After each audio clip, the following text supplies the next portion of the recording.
तो फ्रेंड्स, कैसे हैं आप लोग। और डेफिनेटली आप लोगों ने ये सब चीज़ें अपडेट हो गए होंगे आप इस सब चीज़ से। और स्क्रीन पे आप देख पा रहे हैं कि एक बार से फिर से बम ब्लास्ट होने वाला है। हिंडनबर्ग की रिपोर्ट कुछ लेके आने वाले हैं।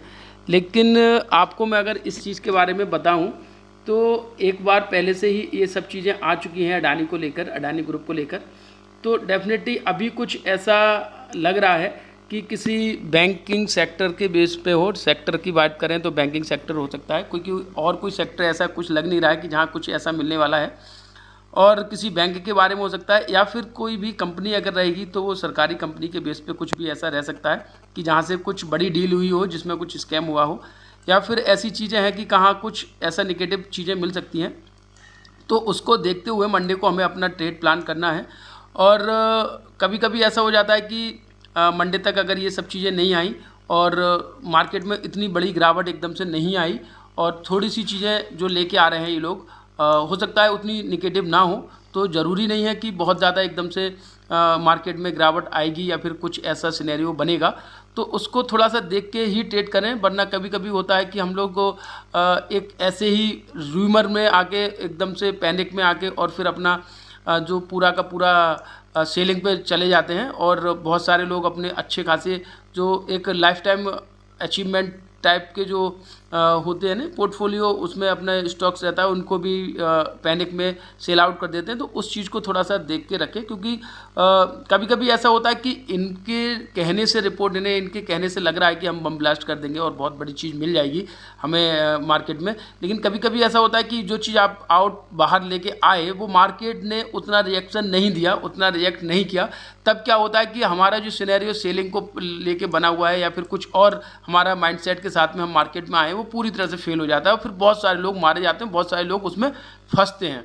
तो आपका पॉइंट ऑफ व्यू, आप किस सेक्टर की बात कर रहे हैं, आप किस बैंक की बात कर रहे हैं, या फिर कोई सरकारी कंपनी की बात कर रहे हैं, या फिर सरकारी पॉलिसी पर XYZ कुछ भी ऐसा हो सकता है जिसको लेके आप बात कर रहे हैं कि हम ऐसा कुछ लेके आएंगे कि मार्केट में एकदम से ब्लास्ट हो जाएगा। तो कभी कभी ऐसा होता है कि आपके पॉइंट ऑफ व्यू से ब्लास्ट हो सकता है, लेकिन मार्केट ने उतना बड़ा रिएक्शन नहीं दिया, तो डेफिनेटली चीज़ें फिर बहुत ज़्यादा फंसने वाली हो जाती हैं। तो सिंपल सा मैं तो यही कहूँगा कि मार्केट को पहले तो रिएक्ट करने दें। मंडे को रिएक्ट करने के बाद हमें फिर जैसा भी हम डायरेक्शन मिलेगा, जैसा भी हमें लगेगा कि ये डिप है या फिर हमें इसमें रैली है या फिर हमें किस तरह से रिएक्शन अपना करना है, तो एक तरह से कि इस तरह से करें रिएक्ट का फिर रिएक्शन आपको देना है। वो किस तरह से क्या आ रहा है मार्केट में, क्या रिएक्शन बन रहा है, उसके बाद ही हमें अपने रिएक्ट करना है। एकदम से ऐसा नहीं करना है कि जैसे अडानी ग्रुप में हिंडनबर्ग का कुछ भी आया था और बहुत सारे लोग एकदम से उसमें पूरा मच गया था तहलका। उसके बाद आ जाके क्या निकला, कुछ भी नहीं, फिर वहीं हम आ गए उसी प्राइस लेवल पे। तो ऐसे कभी कभी ऐसा हो जाता है कि चीज़ें बढ़ा चढ़ा के बता दी जाती हैं, चीज़ें जो है वो ना बता के कुछ और ही बता दिया जाता है। जैसे अभी रिसेंटली 2 दिन पहले ही आपने देखा है अमेरिका में अनएम्प्लॉयमेंट का जो डेटा आया था उसका कुछ सिनेरियो था, और जब दोबारा से उसका वीकली डेटा आया तो उसका कुछ और ही सिनेरियो निकला, और मार्केट कहाँ टूट रही थी कहाँ फिर वो उस तरह से एक वहाँ से रिकवरी आ गई। तो होता क्या है कि ये सब चीज़ें एक प्लान के साथ चलती हैं, उसमें हमें फंसना नहीं है, हमें बस मार्केट का रिएक्शन देखना है, उसके साथ ही ट्रेड करना है। तो डेफिनेटली मंडे को थोड़ा सा वेट करें, उसके बाद ही ट्रेड करें।